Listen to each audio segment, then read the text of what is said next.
Well, the occasion of this party is my mother, Peggy Green's 100th birthday. It happened 9 days ago, on the 2nd of May. She was born in 1896, but today is the 11th, and that was the best we could do to have a party for her. And you came all the way from Malaysia for this event. Yeah, that's right. So, right. So, and we are gathered here at A La Carte Restaurant, and we have a good crowd. Yes. So we're going back to your house, right? Right. See you there. In the other room. I can see you, Maggie. I can see you on the camera. Can you dance for me? Oh, that's good. That's good. Oh, that's great. Nice. Hey, this room's pretty photogenic, isn't it? There's a lot to see. Yeah. It's not minimalist. It's called maximalist. Maximalist. It's it's pretty photogenic in here. I hadn't thought of it. I can remember the two of you dancing in this room. No, really? Yes. Oh. The last time I've seen it, I think it seems roomier now. It's very nice now. I like Well, I agree. I think it's less jammed up than the last time I was it. here. Yeah. No, what? Mm-hmm. So, does this look familiar to you? Yeah, we were just talking about You can it. remember? I was just telling your children. I remember your children dancing on the floor right here. Really? Okay. Okay. Dancing. Well, Yes. but now I live in here. Also and in the dining room. and I've refitted Where the fireplace everything is. Yeah. to my living here full time, which is quite different. Did you see my deck? From the street. I love it. I love it with you, Amazing that those gates look so permanent, but I guess they could be erased. I mean, Oh, the writing. yeah. I was at Charlie Rose once, and he was on 60 Minutes. And very charming guy, Ben Bradley. Well, these are two cakes that Amy bought, and that have candied violets on. Peggy liked things like that, and they were because we thought there was too much cholesterol in cheesecake, and that Uncle Adam and Nona Gregory didn't want it. Then it turns out Nona Gregory doesn't eat this stuff either. But never mind, we have it. And so then we had all these cakes, these cheesecakes. So we started decorating them this morning, and Beautiful. and Amy came and had a lot to do with it. What's all this purple stuff? Well, they're berries and Candied violets. we have candied violets on the cakes, Mm. and then we have star fruit. Incredible. How many of us are there? Well, there are more because the people in the house are going to eat. Oh, it. I see. There's Thank one goodness. cake per person. Yes, we it's just can all have about. what we want, but I'm leaving it out here, and they're going to help themselves. We have a lot in there.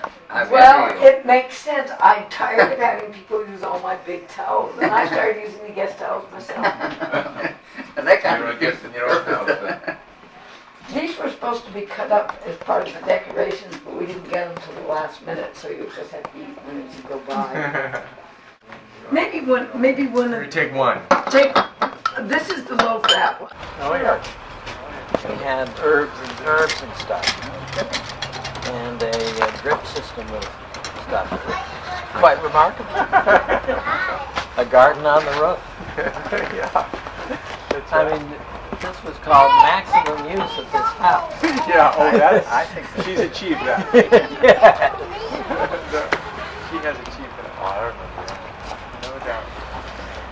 I think someday it'll be declared a historical landmark.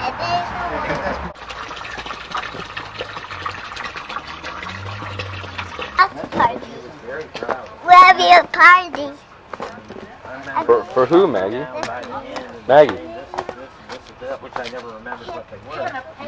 And the Far Alpaca Mill, which grandfather was, I guess, a partner in, and Ross's father was too. That was both connected with that, and it was kind of a monopoly on clothing.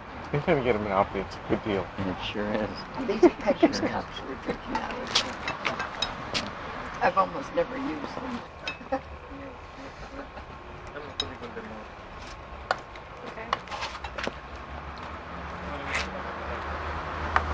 The low-fat cheesecake is marvelous.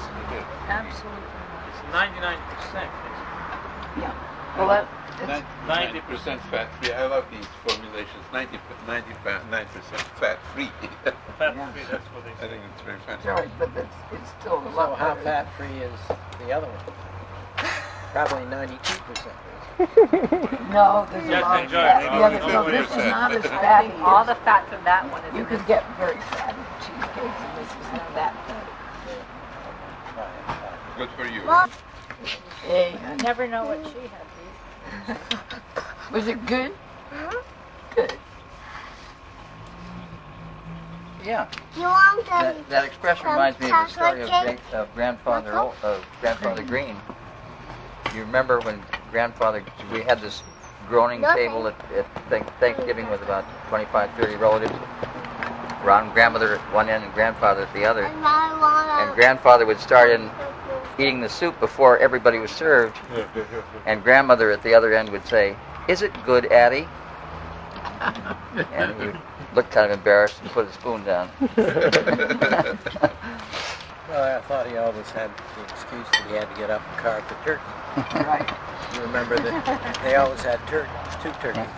And my father carved one and grandfather carved the other. Yeah, and my father could never carve a turkey, and Right. it was genetic. I couldn't either.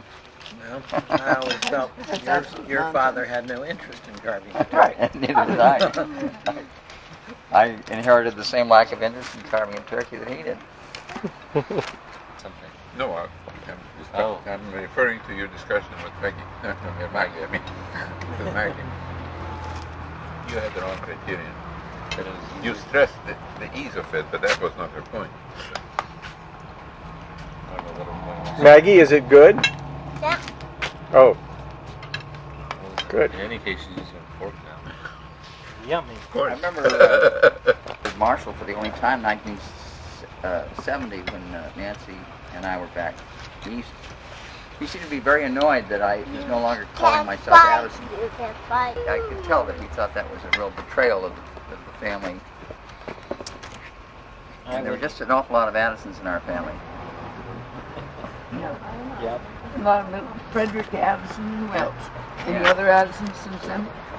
But it was a name you always had to explain every time you introduced yourself. They say, what do people call you? My name is Addison. Well, what do people call you? Well, that wasn't the only person. You remember when Grandfather Green and Grandmother Green went to Czechoslovakia, and they were looking for a room, and the hotel was filled. But then they found out who Grandfather was, and they said, "Just a minute," and they found the marvelous suite of rooms, and they went on and on and on, and it turned out that they thought he was Mr. Edison.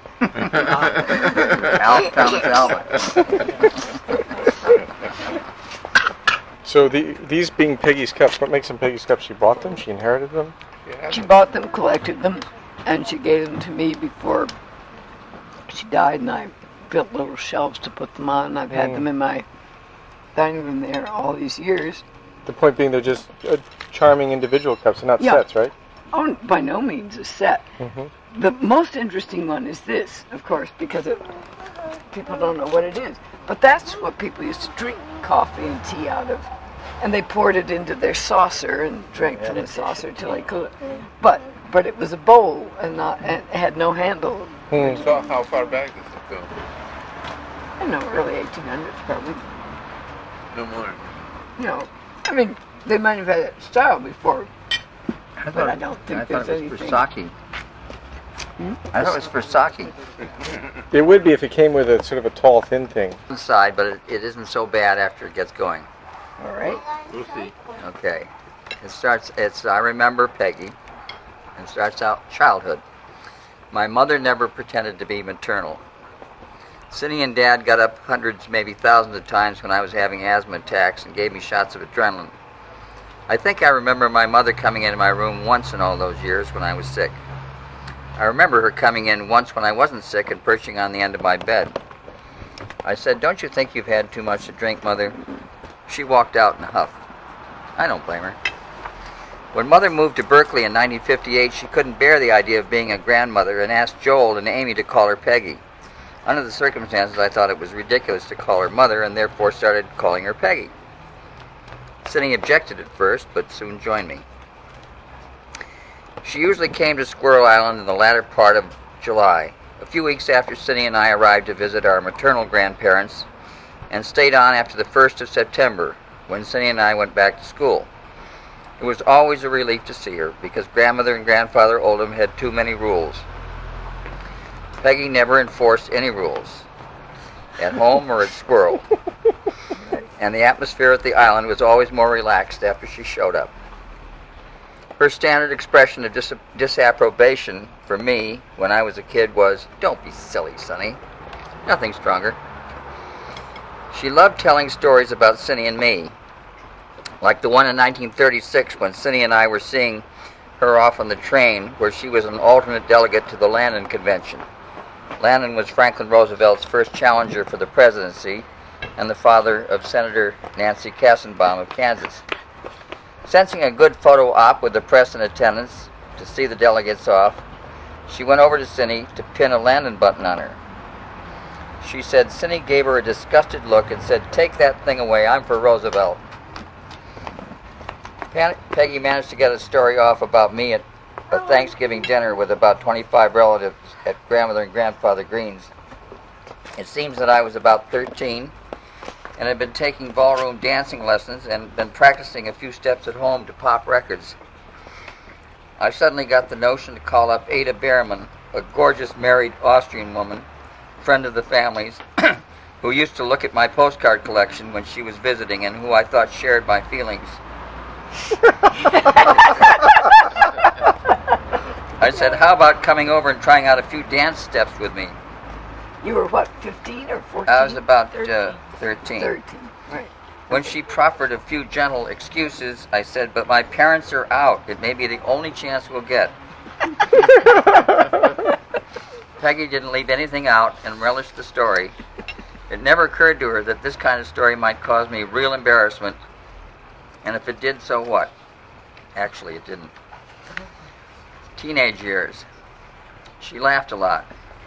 I can't recall exactly what her laugh sounded like. She kind of laughed while she told funny stories, mostly true ones. Like her father, Grandfather Oldham, her jokes and teasing were her way of showing approval or affection. She was not only a good storyteller, but also a good game player. Bridge and its predecessor, whist. I think she gave lessons in both. Poker, but she bluffed too much, and anagrams. I also think she taught me chess. She loved to play Scrabble in later years. She was apparently very good with friends who were very sick or dying. According to Dad, he thought that might be the justification for her going to heaven, if there was such a place. I know she was supposed to have often visited a man in the hospital whom his friends had abandoned when he was dying, named Ducky Hume. Ducky kissed me on the ear when I was a kid before I could squirm away. I know there were others she looked in on, but I only remember Ducky. She was always in great spirits on birthdays and holidays, and I remember her chiding Dad, who easily got out of sorts, by saying, "Don't act that way, Addie. It's Sonny's birthday, or it's the 4th of July." She herself was frequently out of sorts on days when she packed for anywhere, especially long trips like Squirrel Island. She took me to the World's Fair in 1939, and I asked for a Jewish water roll when we had breakfast at the house of a Jewish woman friend. The term was used by Marie, who was hired by the family to do everything, to describe a hard roll close to what we now call a French roll. Peggy gave me a terrible look. You were never supposed to use the word Jew or Jewish in the presence of someone who was. It was New England's delicate form of anti-Semitism. She liked me when I became old enough to drink at home. I think we bonded over liquor. We drank brandy and soda together when I got home from a date and laughed a lot. Dad said she was 3 people. Margaret Oldham, daughter of Mr. and Mrs. John E. Oldham of Wellesley Hills, Mass. Mrs. Addison Green, vice chairman of the Republican State Committee. And Peggy Green, the village romp. She later became president of the National Federation of Women's Republican Clubs, but was still the village romp. I marveled that she could accomplish a lot in politics because she often seemed kind of disorganized. She usually usually mislaid her car keys when she was on her way out of the house. When I was 17, we went to Boston, where we met Governor Saltonstall and Congressman Henry Cabot Lodge, soon to be senator and Nixon's running mate against Kennedy. Later, she invited Joe Martin, 1946's Newt Gingrich, to visit us at Squirrel Island. I saw her office on Boylston Street, which had pictures of her in the famous Republican Pauls of the day. Impressive. We went to a nightclub and saw Imogen Coca. Next was college in Boulder. I joined her at the 1944 Republican Convention, Dewey Bricker, in Chicago, where she was a full delegate, on my way out to the University of Colorado in Boulder. She got me a press pass. I became a Roosevelt supporter that year. We saw Sophie Tucker, and I was served a drink by virtue of a forged driver's license while Mother looked the other way. When I came home to Holyoke in 1946, she had learned through Dad that I was living with Rose and had a fit about it because of the age difference, but wouldn't confront me directly, just covertly. I know you've been making a fool of yourself, Sonny. But when she came through Boulder on a political trip, she asked me where I was living, and I said, with Rose. She said, that's not very nice, Sonny. And I said, oh, yes, it is. But after she met Rose, she warmed up to her after a couple of drinks. Let's you and I go somewhere on a toot, Rosie, and have some fun. She could be very beguiling. One evening at Squirrel, after I had been away to college in Boulder, we had a small, inconsequential tiff over a few drinks, and she got annoyed with me and said, you really are a bastard, Sonny. Being a frustrated stand-up comedian, I couldn't resist the straight line and said, you ought to know, kiddo. She slapped me for the first and only time in my life. Then we both burst out laughing. I never felt closer to her. I went back home and to Squirrel in 1948. She and Dad agreed that the fact I was planning to vote for the progressive Henry Wallace for president, radical by some standards, he thought the Soviets were misunderstood and were terribly nice deep down, should be kept from the grandparents' Oldham, lest grandfather disinherit me or die of a broken heart. Wallace at the time was being twitted on the campaign trail by Norman Thomas, the perennial socialist candidate for president, because he had written letters to his guru. Very far out, flaky. Norman Thomas followed him around, demanding to know where the guru letters were. Now we're at Squirrel Island, sitting around the dinner table at the tea shop. And grandfather turns to me and asks how I'm coming along with Capitalism the Creator, a book he had asked me to read that summer. I confessed with great trepidation that I really hadn't gotten very far into it. Afraid you might learn something, grumps grandfather. You'd rather take his economics from Guru, said Peggy brightly. As far as I remember, I turned deep red, didn't know where to look, and the rest of the meal was eaten in silence, at least mine. After she and I drove back to Wellesley Hills, where her parents lived, we got into some kind of an argument after we got there, the subject of which I forget. She showed me my record collection from my adolescent years. I went through them all and asked her to send me half of them and toss the rest. She sent the ones I didn't want and tossed the ones I did.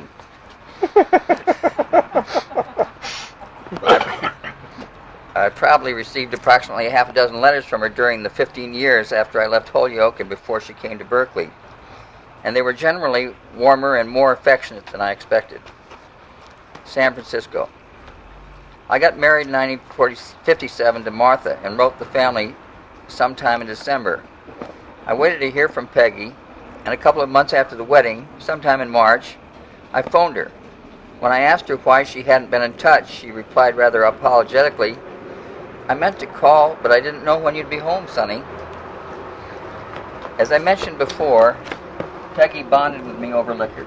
She always saw to it that I had an extra nip at Cindy and Greg's, whose attitude toward liquor was a bit more conservative than Peggy's and mine. Greg insisted on fixing the drinks, but Peggy always took care of me with an extra nip.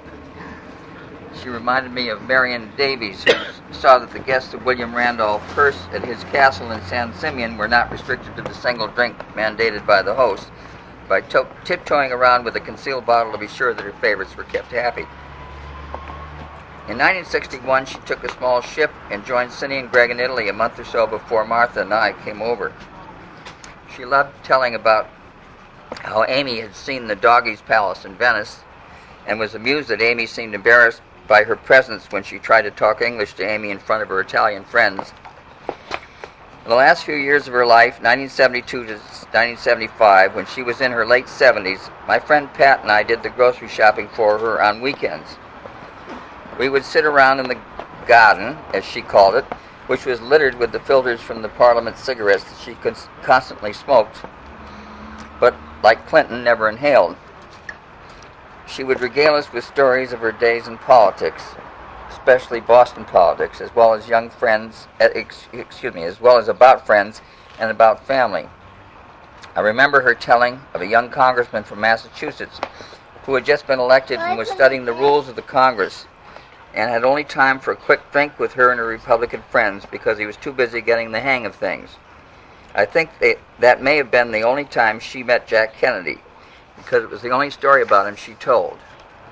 She also told of a granduncle who, after being fitted with a cumbersome hearing aid following years of deafness, put it away for good a couple of hours after trying it out because he didn't hear anything worth listening to. She seemed genuinely happy to see me during that period in her life and was touchingly grateful for any small favors. I had told her once that had it been up to me, I would never have suggested she come out to the Bay Area to live, but that as it turned out, I was happy that Cindy had arranged it. She seemed pleased, but didn't ask me why. My sense was that she never really felt as though she was her own person in Berkeley, nor did she try very hard to create any kind of life for herself outside of family. Cindy and I had hoped that she would play bridge with her friends or even get involved in Republican politics, but her heart wasn't in it, although I think she played a little bridge for a short time. She was much more grandmotherly in these later years than motherly in the early years, and took immense pleasure in being with Joel and Amy.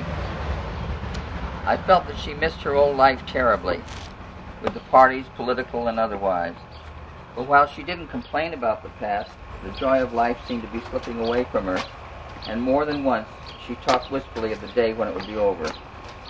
I was out of town when she died and didn't get to Berkeley until several hours afterward. Cindy saw her out.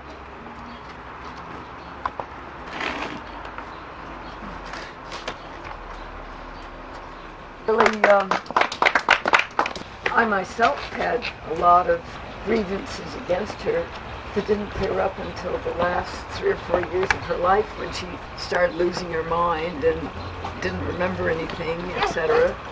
And then, suddenly, there she was alone in her house. We wouldn't let her have any money because she would buy something to drink. Well, we didn't cut her off altogether from drinking. Yes, we did. Well, Maybe you did. All right, I did. You didn't bond with her over alcohol. The one time I did anything about her drinking was on the last birthday I spent with her. I took her down to Solomon Grundy's on the marina, and we'd had dinner. And it was a very good restaurant, but it was so dark that she couldn't see her food, and she got very nervous, very upset. And I said, Peggy, why don't we go down to Solomon Grundy's and look at the sunset? So we went down there, and I went over to the bar, and I said, I'd like you to fix up some gin and water or something like that, but only half the gin you would put in a normal drink. They brought it to her, and I never saw anything more grateful than she was.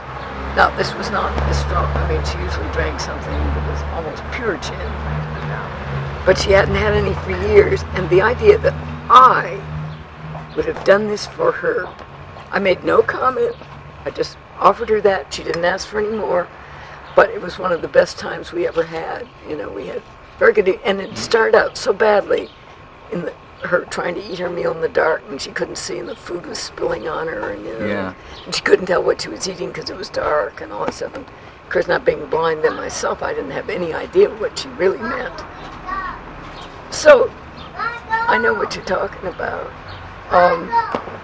But in her last years, especially in her final illness, when she got into the hospital, everything changed. And I went to see her every day I went to see her, for instance, on Halloween, and I came in with an outrageous costume.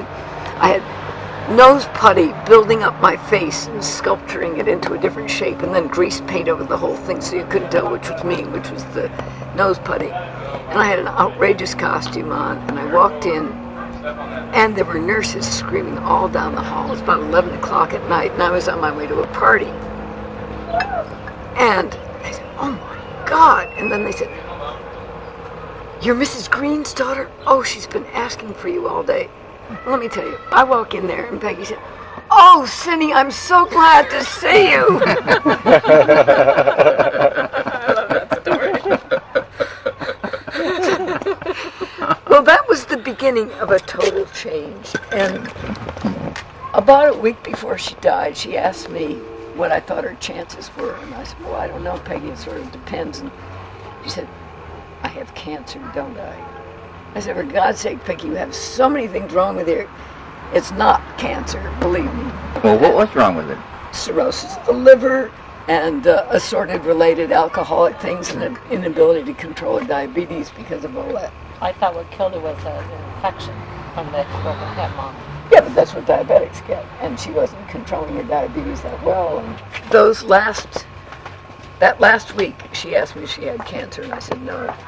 She said, will I go back to my house? And I said, probably not. Well, that was it. I mean, she just decided to die. How long was that before she died? About a week or 9 days. But I saw her going downhill like that. And the day before she died, I went in and I found her in conditions that she would not have appreciated anybody ever seeing, or she would not have appreciated knowing. And I saw that, and I went to see the doctor. And I said, look, I haven't been in favor of doing anything to end her life. But she would be mortified if she knew what she was doing now, and it would bother her so much. He said, well, there's nothing we can do. So 2 days later, he called me and said, your mother is dying. And she wouldn't take water. You could take a drop of water and put it on her tongue and she'd let it roll off.